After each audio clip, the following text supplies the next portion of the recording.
오늘 우리에게 주신 하나님의 말씀은 출애굽기 21장 1절에서 11절의 말씀입니다. 내가 백성 앞에 세울 법규는 이러하니라. 내가 히브리 종을 사면 그는 6해 동안 섬길 것이요 7째 해에는 몸값을 물지 않고 나가 자유인이 될 것이며, 만일 그가 단신으로 왔으면 단신으로 나갈 것이요 장가들었으면 그의 아내도 그와 함께 나가려니와, 만일 상전이 그에게 아내를 주어 그의 아내가 아들이나 딸을 낳았으면 그의 아내와 그의 자식들은 상전에게 속할 것이요 그는 단신으로 나갈 것이로되, 만일 종이 분명히 말하기를 내가 상전과 내 처자를 사랑하니 나가서 자유인이 되지 않겠노라 하면, 상전이 그를 데리고 재판장에게로 갈 것이요 또 그를 문이나 문설주 앞으로 데리고 가서 그것에 다가 송곳으로 그의 귀를 뚫을 것이라. 그는 종신토록 그 상전을 섬기리라.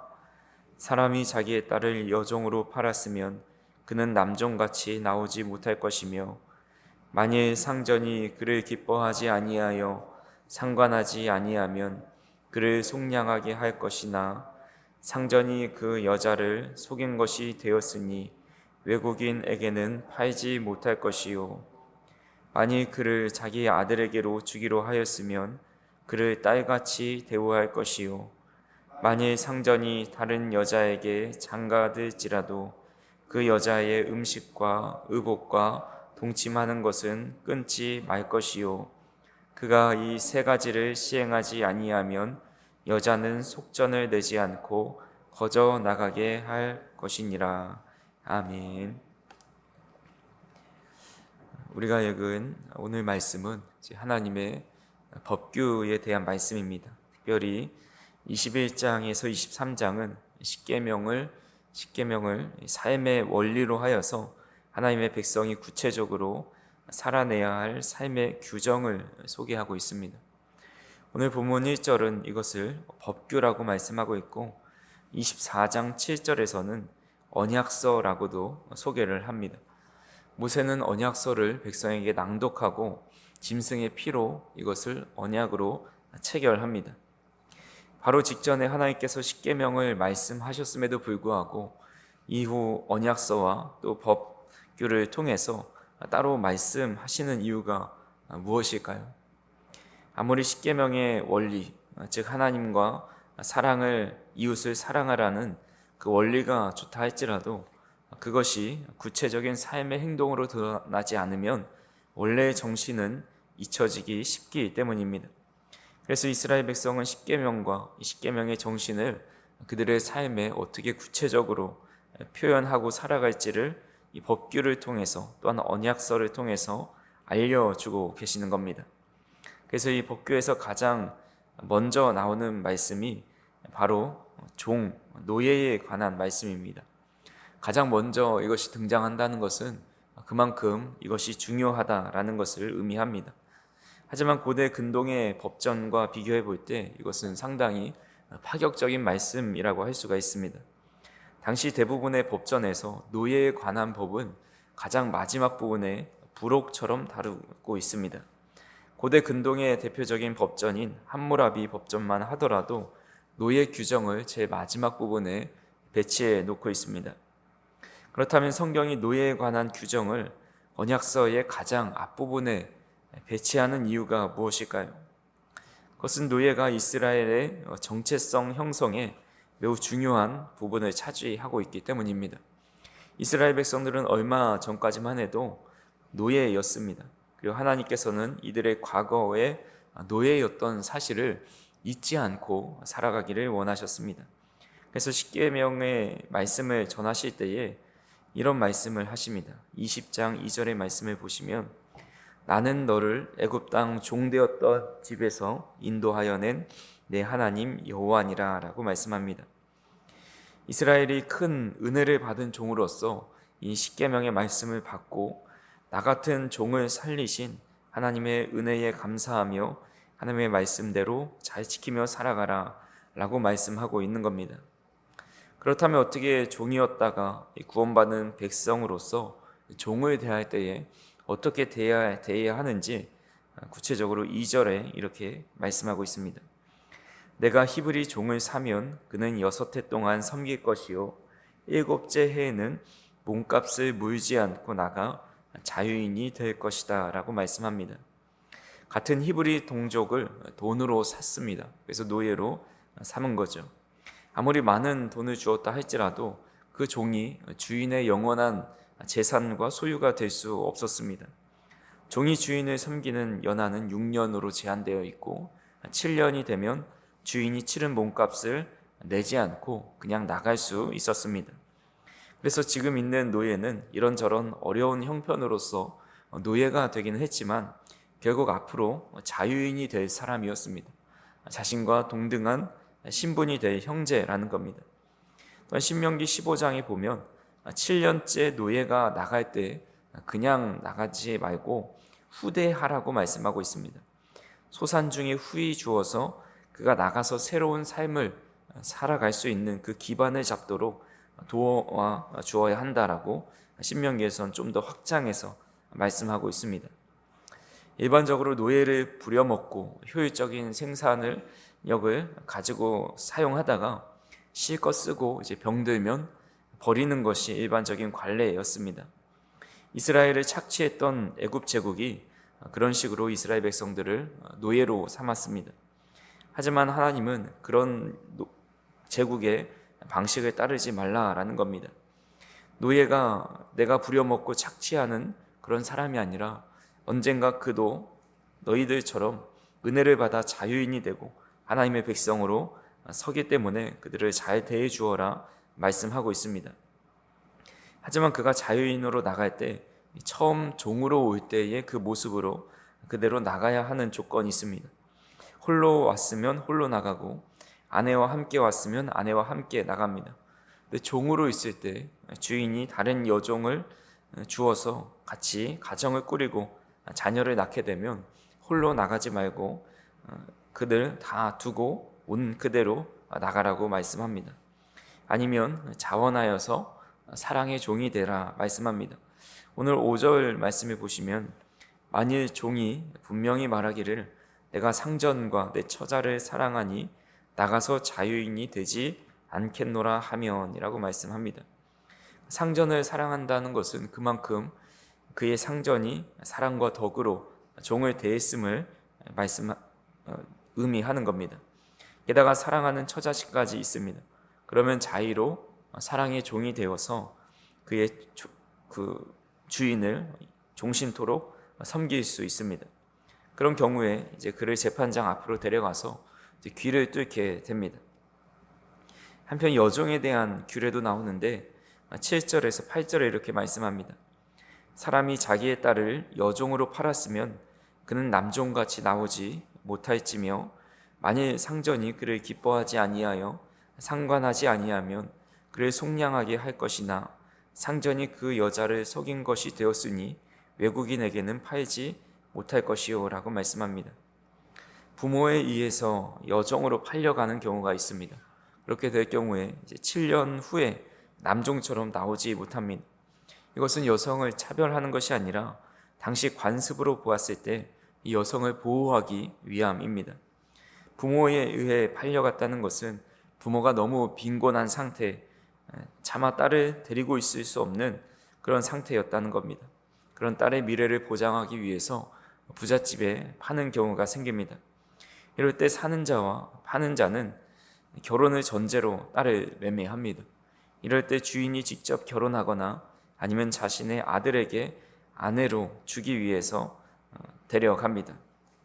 이런 당시의 배경을 전제로 본문을 보면 이 여종이 나오지 못하는 것은 일종의 보호장치고 혹 주인이 여자가 마음에 들지 않아 잠자리를 갖지 않으면 적절한 보상과 함께 원래의 아버지로 돌려보낼 수 있는 안전장치를 마련해 놓았습니다. 당시 누군가와 이렇게 관계를 맺고 사회에 나온다고 해도 그 사람은 결국 사회에서 배척받고 아무런 일자리도 찾지 못하고 빈궁한 삶을, 과부와 같은 삶을 살아가야 하기 때문입니다.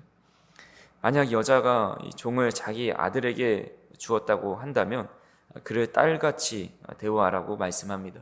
노예를 딸같이 여기라. 이것 또한 파격적인 하나님의 말씀이라고 할 수가 있습니다. 여기서 핵심은 종을 대할 때 그들이 나의 종이고 나는 그들의 주인이다라는 일종의 갑을 관계에 따른 우월의식을 갖지 말고 해방될 노예로 하나님의 은혜로 다시 자유인이 될 하나님의 백성으로 존중히 여기라 라는 말씀입니다. 오늘 이 말씀이 과연 우리와 무슨 상관이 있을까? 우리는 노예제도 속에 살아가는 현실이 아니기 때문에 아무런 상관이 없어 보입니다. 하지만 이것은 단순히 고대 사회의 법률 이야기가 아닙니다. 오늘날 우리 사회를 병들게 하는 갑질 문화에 향한 하나님의 준엄한 경고이자 또 우리 성도가 살아가야 할 모습이라고 할 수가 있습니다. 사회 전반적으로 갑과 을의 대립이 얼마나 심한지 모릅니다. 조금이라도 힘이 있으면 을을 짓누르려는 그런 관행이 참 많이 있습니다. 근데 이것이 힘 있는 사람만 그런 것이 아닙니다. 을에 있었던 사람도 조그만 힘이 생기면 갑의 위치에서 어깨에 힘을 주고 힘없는 을을 괴롭힙니다. 이러한 모습이 우리 사회에 아주 뿌리 깊게 내려 있어서 쉽게 제거하기가 어려운 것을 보게 됩니다. 미국 일리노이 대학의 심리학 교수인 에드 디너라는 분이 130개 국가를 대상으로 조사를 한 적이 있습니다. 그 질문이 있는데 당신은 하나의 인간으로 존중받고 있습니까? 라는 질문이었습니다. 이 질문에 북미와 유럽 국가들은 그렇다라고 응답한 비율이 90%대를 기록한 반면에 우리나라는 그의 절반밖에 미치지 못했다라고 조사 결과를 오래전에 발표했습니다. 아파트에서 경비를 보는 분들이 그렇게 많이 수모를 당하고 또 편의점의 아르바이트 학생들 또 아르바이트 하시는 분들이 무시를 당합니다. 어떤 이는 편의점에서 사소한 일로 난리를 치면서 그 사람을 무릎 꿇게 만들기도 합니다. 종처럼 굴복시키려 하는 거죠. 이런 모습은 교회 안에서도 벌어집니다. 교회 주차 안내를 하는 분들에게 내가 원하는 대로 하지 않으면 바로 화를 내기도 하고 교회 식당에서도 줄이 길다고 소리를 치기도 합니다. 직장에서 부하 직원을 대할 때에, 식당에서 종업원을 대할 때에, 아파트에서 경비원이나 청소하는 분들을 대할 때에 과연 우리는 어떤 마음을 품고 있는지를 생각해 보아야 합니다. 더 나아가 우리의 자녀들 혹은 힘이 다 빠져서 연로하신 부모님들을 대할 때는 어떠한지도 바라보아야 합니다. 내가 돈을 지불했으니 내 마음대로 해도 된다는 생각, 나보다 지위가 낮고 나보다 힘이 없다라는 이유로 내 마음대로 해도 된다는 그런 생각들을 혹은 가지고 있진 않은지 우리는 생각해 보아야 합니다. 우리가 대하는 그 작은 한 사람도 하나님께서 독생자 예수 그리스도의 피값으로 사신 천하보다 귀한 영혼입니다. 지금은 비록 우리의 도움을 필요로 하는 그런 위치에 있다 할지라도 그 또한 언젠가 하나님 앞에서 나와 동등하게 설 형제와 자매라는 겁니다. 하나님은 우리가 그들을 어떻게 대하는지 또 어떤 마음을 가지고 있는지를 지켜보고 계십니다. 마태복음 25장에 지극히 작은 자에게 한 것이 곧 내게 한 것이다 말씀하신 그 주님의 말씀을 기억해야 합니다. 오늘 말씀을 맺으려 합니다. 오늘 본문의 가장 은혜롭고 감동적인 장면이 5절의 말씀입니다. 6년이 지나 자유를 얻을 수 있음에도 내가 상전과 내 처자를 사랑하니 나가서 자유인이 되지 않고 영원히 주인을 섬기겠다 스스로 자원하여 종이 되는 모습을 보게 됩니다. 사랑 때문에 스스로 선택한 이 사랑의 종의 모습입니다. 주인의 인격적인 대우와 사랑에 감동해서 평생 주인을 섬기기로 귀를 뚫고 헌신하는 겁니다. 이 모습이 바로 우리를 구원하신 주님과 닮아 있습니다. 하나님과 동등하신 분이지만 자기를 비워 스스로 종의 형체를 가지시고 죽기까지 복종하셨습니다. 하나님을 사랑하고 우리를 너무 사랑하셔서 십자가를 지신 주님의 사랑이 우리를 구원하셨습니다. 또한 이것이 구원을 받은 우리 성도들이 살아가야 할 모델입니다. 우리는 죄의 종이었지만 예수님의 은혜로 자유인이 되었습니다. 하지만 이제는 그 자유를 나를 위해 쓰지 않고 나를 위해 죽으신 주님의 은혜를 가지고 주님을 사랑하고 이웃을 사랑하는 데 사용하는, 서로 종노릇하는, 갈라디아서 5장 15절에 나오는 서로 종노릇하는 그런 삶을 선택하며 살아가야 합니다. 그래서 오늘 하루 우리가 만나는 모든 사람을 갑과 을의 관계가 아니라 형제와 이웃으로 대할 수 있었으면 좋겠습니다. 내가 가진 작은 힘과 소유로 군림하지 말고 오히려 섬길 수 있기를 간절히 소망합니다. 나 같은 죄인을 살리신 주님의 은혜를 기억하면서 가정에서, 일터에서, 교회에서 스스로 낮아져 사랑으로 섬기는 예수님의 종들이 다 되실 수 있기를 간절히 소망합니다. 그래서 이 팍팍한 세상 속에서 하나님의 사랑과 정의를 흘려보낼 수 있는 저 우리 성도님들이 되기를 간절히 소망합니다. 기도하시겠습니다. 사랑과 은혜가 풍성하신 하나님 아버지, 하나님께서 우리에게 언약을 말씀해 주신 그 구체적인 실천 방안을 통해서 우리가 잊고 살았던 은혜 입은 자의 정체성을 다시 한번 깨닫게 하여 주시니 감사를 드립니다. 과거 죄와 사망의 종이었던 우리를 십자가 사랑으로 구원하여서 자유케 하신 은혜를 늘 기억할 수 있도록 인도하여 주시고, 우리가 그 은혜를 기억하며 여전히 세상의 힘과 지위를 탐하며 누군가 위에 군림하려 했던 우리의 연약하고 교만한 죄를 용서하여 주시옵소서. 우리 안에 뿌리박힌 교만과 갑질의 마음을 제하여 주시고, 우리가 만나는 모든 사람을 하나님의 형상으로 존중하며 죽게 하듯 대할 수 있는 겸손과 섬김의 마음을 허락하여 주시옵소서. 주님의 사랑에 감격해서 자원함으로 이웃을 섬기는 사랑의 종, 주님의 종이 될 수 있도록 인도하여 주시고, 오늘 하루도 우리의 삶을 통해서 예수 그리스도의 겸손과 사랑이 증거될 수 있도록 인도하여 주시옵소서. 예수님의 이름으로 기도하옵나이다. 아멘.